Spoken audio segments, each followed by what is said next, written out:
Shri Hanuman Beniwal ji 2 minute please. 2 minute में हम तीसरा नाम बुलाएंगे। सर जिद मत करो, ठीक है 2 मिनट थोड़े सॉफ्ट रहो, प्लीज स्टार्ट।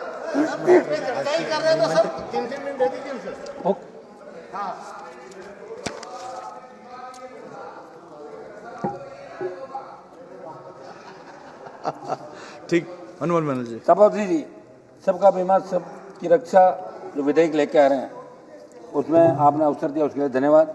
सभापति जी, ये स्पष्ट करना चाहता हूँ कि हम बीमा विस्तार सामाजिक सुरक्षा और नागरिकों की वित्तीय सुरक्षा के विरोध में नहीं है और वास्तव में बीमा का दायरा बढ़ना आज के समय की आवश्यकता है। लेकिन देश की जनता का प्रश्न ये है कि विधेयक किसके हित में, आम नागरिकों के, बड़ी बीमा कंपनियों के, इसका जवाब मंत्री जी जब वापिस जवाब के अंदर ये क्लियर करें। सरकार इस विधेयक को सबका बीमा कह रही, लेकिन जमीनी हकीकत ये कि आज भी देश की बड़ी आबादी, खासकर किसान, असंगठित क्षेत्र के श्रमिक, छोटे दुकान, ग्रामीण महिलाएं या तो बीमा से बाहर हैं या फिर ऐसे बीमा में फंसी है जिनका दावा मिलना लगभग असंभव है। सौज महोदय, कुल जो एफडीआई है उसमें पूंजी का मात्र लगभग 32% है। ऐसी स्थिति में सरकार द्वारा एफडीआई सीमा को 100% तक बढ़ाना और विदेशी पूंजी को भारत में पूर्ण स्वतंत्र देना पूरी तरह से तर्कहीन है।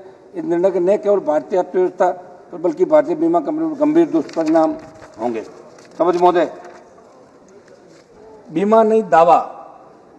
बीमा पॉलिसी देना आसान, लेकिन जब दुर्घटना होती है, बीमारी आती है या फसल नष्ट होती है, तब कंपनियां शर्तों का जाल बिछा देती है।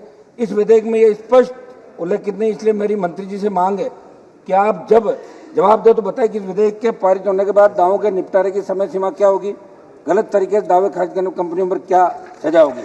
सौद महोदय, अगर सबकी रक्षा सच में सरकार का उद्देश्य है तो सबसे पहले क्लेम सेटलमेंट को अधिकार बनाना होगा, ये मंत्री जी बताएं।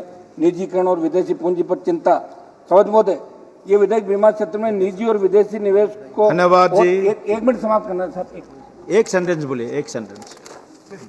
आसान बना। सवाल ये कि क्या इससे प्रीमियम सस्ता होगा या फिर मुनाफे के लिए गरीबों को बाहर कर दिया जाएगा। ये बात मैं इसलिए भी कह रहा हूँ कि बीमा कोई साधारण व्यापार नहीं है, सार्वजनिक भरोसे का क्षेत्र है। अगर केवल मुनाफा ही लक्ष्य है तो सबका बीमा एक नारा बनकर। धन्यवाद। श्री विशाल पाटिल जी।